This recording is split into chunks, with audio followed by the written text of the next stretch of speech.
Today we are talking about Y is for Y2K in the ABCs of modified theology. It's time for the apocalyptic. We have to ask the questions. Is the way that the world runs today the way it has to be? Is the status quo the best we can do? What would it take for the world to work or run a different way? Are small adjustments to the current system the best we can hope for? Is it enough to make small adjustments to the current arrangement so that it's slightly more just? Can you imagine something better than democracy or an economic system after capitalism? A story first.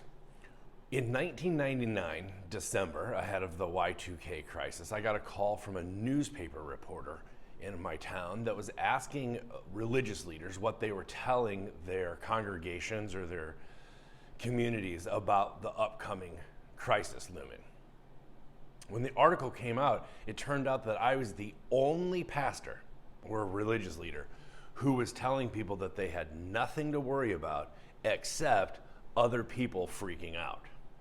We were nervous about people panicking and doing things like pulling all of their money out of the banks. And this was especially odd because I was part of a denomination that majored in eschatology. We had the soon coming king was one of our big things. We were very end times focused. I had multiple friends or colleagues that I knew who had made major purchases like extra freezers and stuff for preparation. One close friend of mine actually went in with another family and bought a trailer full of food and supplies and parked it in a remote location. But then they had to worry about guns in order to protect their trailer in case of societal breakdown.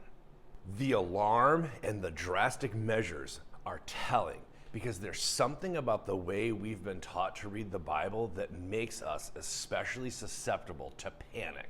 By calling the Bible the Word of God, CW, and not distinguishing between genres, CG, we end up creating a tight little system of end times expectations that repeatedly fail us.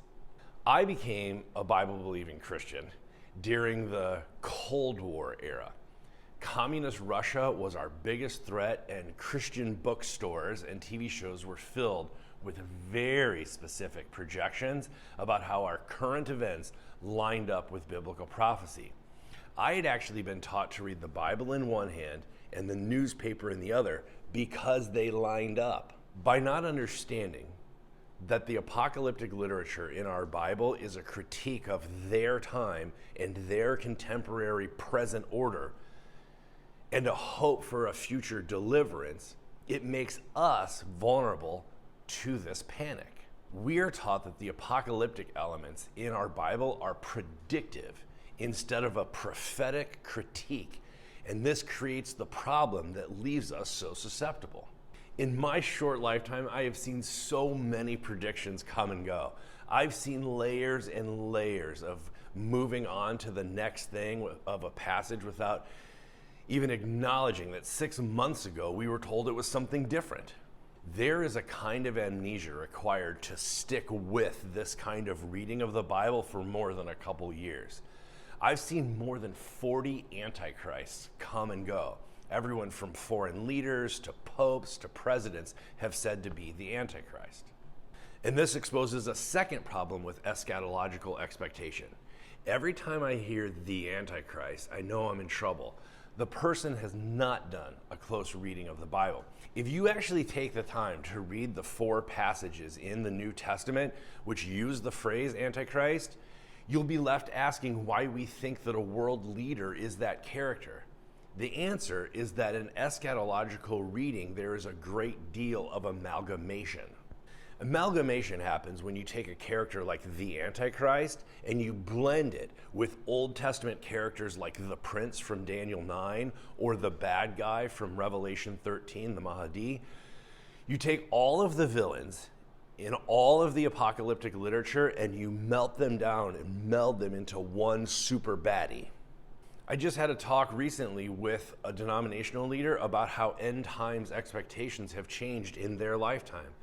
We talked about young leaders and how they're different. Their eschatology is so different from it was 50 years ago.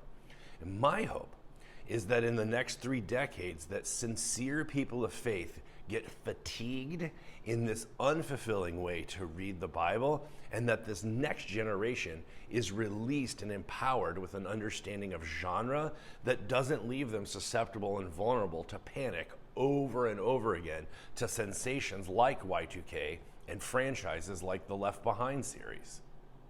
The world is in too great of a need for really good people to be distracted by thinking that A, apocalyptic literature is predictive, and B, that it has anything to do with the 21st century.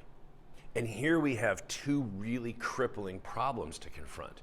The problem is that they compound the effect of each other intensely. But a second layer that's problematic is that we have lost the prophetic imagination of our the potential. But a larger problem is what gets called final forms. So we live in an era where systems have become so solidified and concrete or assumed that they're ends in themselves. Capitalism is the pinnacle of the economic system. Democracy, while flawed, is superior to all other political systems, and nationalism will never be topped or undone. They are final forms that, once invented or introduced, are here to stay. And here is where it gets really troubling for me. Christianity has been made into its final form. The faith that we have today can't be re-examined or tinkered with or questioned. It's written in stone and it is unchanging. In fact, it gets worse. True Christianity was found in the early church, and the answer to our current problems is to get back to that kind of primitive faith.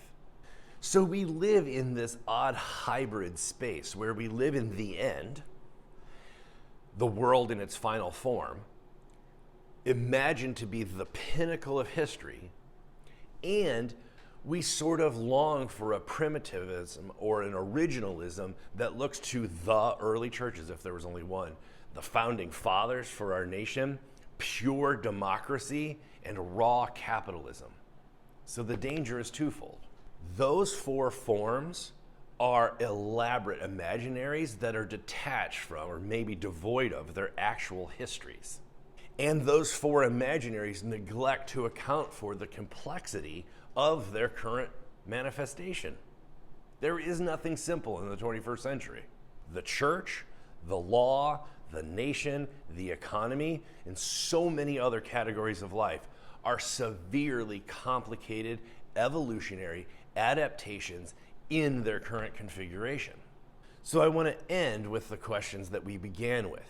Is the way that the world runs the way that it has to be? Is the status quo the best we can do? What would it take for the world to work a different way? Are small adjustments to the current system the most we can hope for? Is it enough to take the current arrangement and to make it slightly more just? I'll look forward to this conversation. I'll look forward to this conversation, your comments, your questions, your concerns. Let's talk about it.